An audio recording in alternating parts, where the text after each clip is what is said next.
Well, here we are with the Fleetwood Revolution. One more time. Seems like every year, you know, you get to fix something. Let's see, last year or year before last, it was the hydraulic pump switch, float switch that tells the level of the hydraulic fluid. This year, we got a battery problem. And this particular coach has 4 6-volt golf cart batteries and 2 start batteries for the chassis. The issue I was having was while driving the coach, the house batteries would not charge. We get to where we were going, they'd be dead.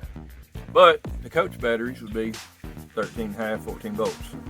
After doing some investigating, watching some YouTube, well, before the YouTube, I actually got back here and I heard a buzzing sound coming from right here, the Big Boy Solinoid. That is a 12 volt DC, I think it's a 200 amp. Oh, wait a minute. Intermittent current, 1200 amp. Wow. Continuous current, 200 amp max. This is the guy that up on the dash where you hit the little boost button or whatever it is. Let's say your chassis batteries go dead and your house batteries are still charged. You can hit that button up on the front and actually boost your chassis batteries from your house batteries through this circuit. So this thing is just a magnet solenoid, and when you turn it on, energize it with this 12 volt or this purple wire, violet wire, this plunger will slam down and close the contacts between these 2 big metal posts right there and there.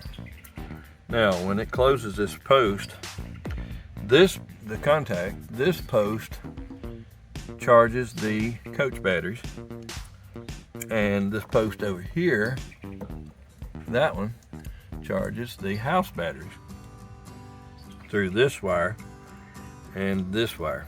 But a couple of observations that I've noticed while I'm in here. Look at this capacitor right here. See how it's swollen? Well, to me that tells me that this capacitor is no good. I'm going to take it out and check it with a capacitor tester. And I've already got some 1000 microfarad 35 volt capacitors ordered because that don't need to be swollen up like that. It's causing something not to work right in here. I'm going to take this solenoid. This thing's like $268 on Amazon, and I'll leave a link to it, my affiliate link in the description. I'm going to try to fix this. I believe we can take it apart. It's got screws here, and we should be able to take this top off and pull all the contacts out, and I bet it's going to be burnt or corroded.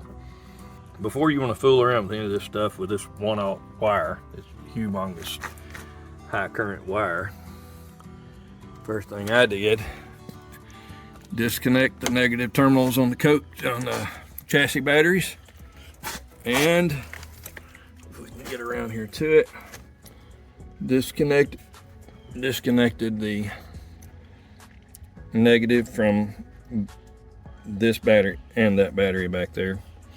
So all of my negatives are disconnected and my jumper between the 2 negatives are taken out. So there is no power coming from the house bank of batteries or the chassis bank of batteries. And we can test that. Ground is on the ground cable right there. And we're gonna go to this slug, which is chassis battery. See, we have 0. And we're gonna go to house batteries, and we have 0.3 milliamps. And then we're gonna go right here, and I don't know what this is. I think it's charge, I guess. And we also have 0.3 milli. So no voltage. Let's see, we can also, to be super safe, we can check each side of this, which that's just connected to those posts that we were at. So 0.3, back over here to that one, 0.03, so it's draining down. So now that we have verified we're not going to burn our coach down with a shorted battery wire. Now we're going to pull the Big Boy capacitor out of here. I don't have my capacitor. This is Sunday, and the capacitors will be in Monday. So Monday I'll replace this capacitor. But today we're going to pull this Big Boy battery isolator relay out, part number 77-90006-120. And we're going to take it out and then take it apart and see what's going on with it. Because when the charger is on, I was getting 13.6, 13.4 volts on the house side, but I was getting less than 12. Problem when I'm plugged up to shore power, my coach batteries were going dead on me. Hopefully we'll be able to clean the Big Boy Solinoid and replace this 1000 microfarad 35 volt capacitor and be back in business. Anyway, I'm going to get this taken out. I'm not going to video it because anybody can take some bolts out and undo some nuts. We're going to take this out and I'll get back with you when we start to take the solenoid apart. Thanks. Big Boy, there's your part number. That's the one that's on my RV. It actually looks really clean on the outside. We're gonna see what it looks like on the inside, which is where it counts. What is this, 5/16? 5/16 socket. Gonna take 2 bolts out of here. Gotta be right on the top of them, and then they want to wobble off. Yeah, it's still tight. Jeez, these are long-winded bolts. So, finally. All right, we may as well pop that. That's stuck pretty good. Just leave it on there. All right, let's that off. Long-winded. Oh my goodness. See what I mean? Those little screws are super short. Heads on them. Hard to keep a ratchet on it. Come on out of there, please. That washer just fell off of that one. So that other one's stuck. It probably got hot.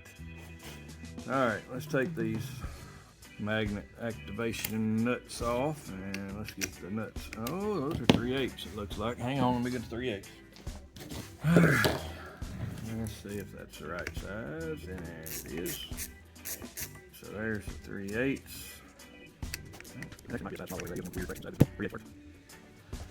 Alright, so there's our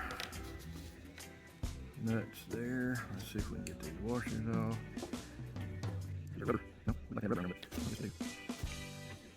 They are stuck really good.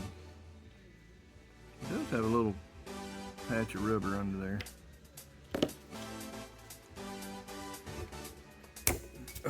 There's that other washer. So I've got all the washers, the 2 bolts, the 2 washers, top 2 nuts, bottom 2 nuts, 2 washers.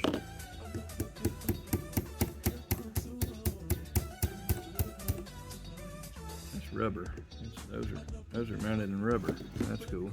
I think we're ready to try to pull this off. Oh, golly.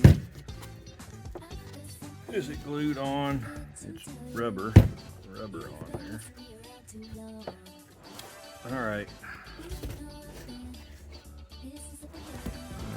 Big screwdriver. Here we go. Let's see if we can use that. Oh yeah, look at that. So we use this little bracket to pry with. And we don't want to break these wires. It's going to be some small wire, really small wires on those. So let's see if we can push those through. Oh yeah. Oh yeah. They just push right through there. And I see a bunch of green coming out already. Let's see what's in here. Let's see if I can get you around where you can see it. So there's our little activation wires. And there's one of the bolts has already come out. So let's see if we can get this one to come out of there. Come on, baby. There you go. So we didn't break anything yet.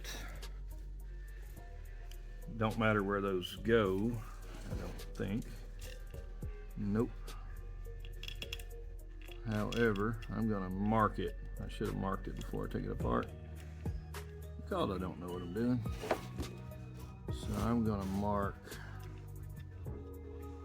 this location with a mark and with a scratch. So now we know those two go back together that way. There's really nothing to do here, but I think everything we're going to want to see is behind this piece of rubber, this rubber seal. How does that come off? That's a good question. Oh, there it is. So you just get a hold of it and peel it up. Alright. And oh my goodness, that's why it's not working. Took the rubber seal off. It's identical on both sides, and it doesn't look bad, right? Look at that. It doesn't look too bad. Now watch.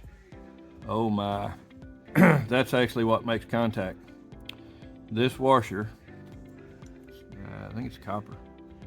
That copper washer will go across these two copper plates, which is part of this bolt, copper bolt. Look how black they are. It's crazy. Look at that. That's horrible. So those two mating surfaces is what was making connection for the batteries to charge. All right, so I'm gonna, what am I gonna do? I'm about to grab some stuff. I don't really have everything I need here, so I'm gonna pause the video. I'm gonna grab some emery cloth if I can find some, and I'm gonna polish all of this stuff up really good and clean it up. And I might put a little bit of, just a tiny bit of dielectric grease in there, because that's filthy. That's terrible. Look at all that crap falling out of it. All right, I'm gonna pause you for a minute. I'm gonna go get some cleaning supplies and we're gonna clean this up.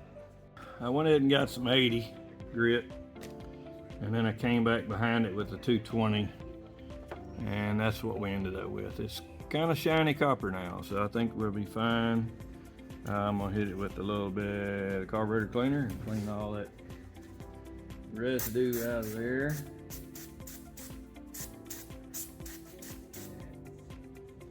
Alright, that stuff will dry pretty quick. Yeah, might as well get my air hose and blow it out. Get it good and clean. Hang on. Alright, let's hit it with some air pressure.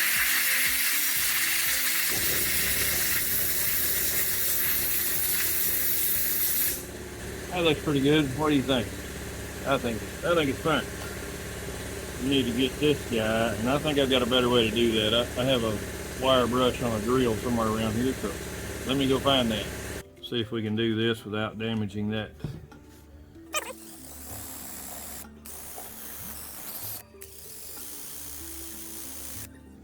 It actually looks pretty decent. Hit a little carb cleaner. And a little pressure.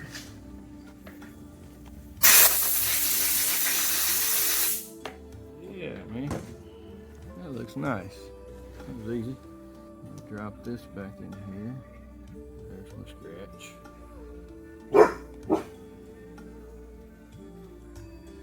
And there's my scratch. Those two go together. You know what I think? I think the rubber goes on the motor first. That's the only way I can see that we're going to get these wires connected. Yep, that's much better. Now, there's my scratch. There's my scratch. Right there and right there. So this is going to go here. Oh, this is still kind of difficult.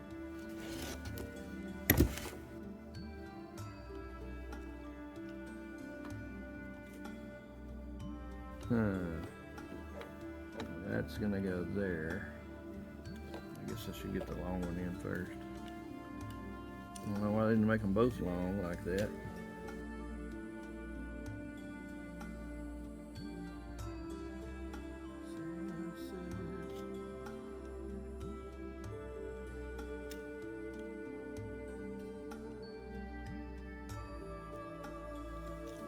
I tell you what, Big Boy should have put some big leads on this thing so we could have more room to work with. Alright. Uh-oh. Well, that's just a flat washer, so it don't really matter, I don't think. Yeah, that just pushes down in the top of it.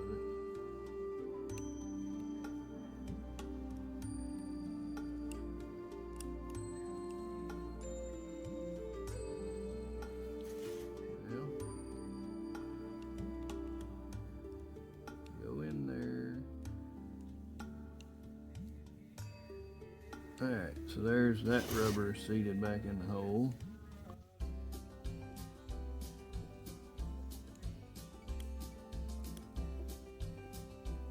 And that one's seated.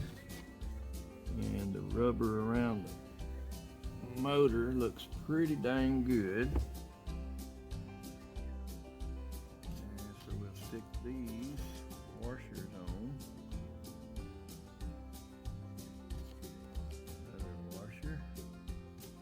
All these bolts and washers have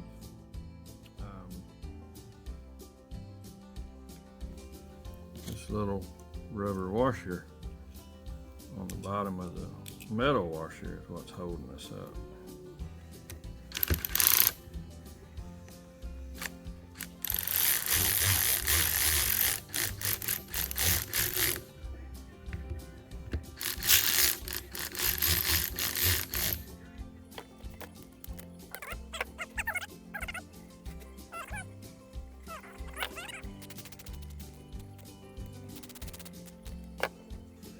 All right, put our wire terminals back on here. Well, in case you guys didn't notice, I put this back together without this in there. You know what that means? That means it won't work. So, take it back apart. I'm gonna drop that in.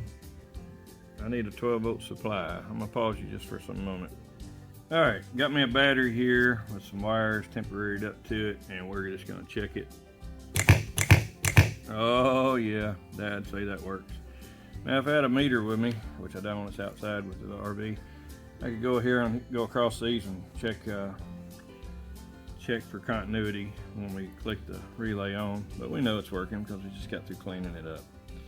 All right, we're gonna go and reinstall this, and I'll get back with you as soon as I get it installed and tested.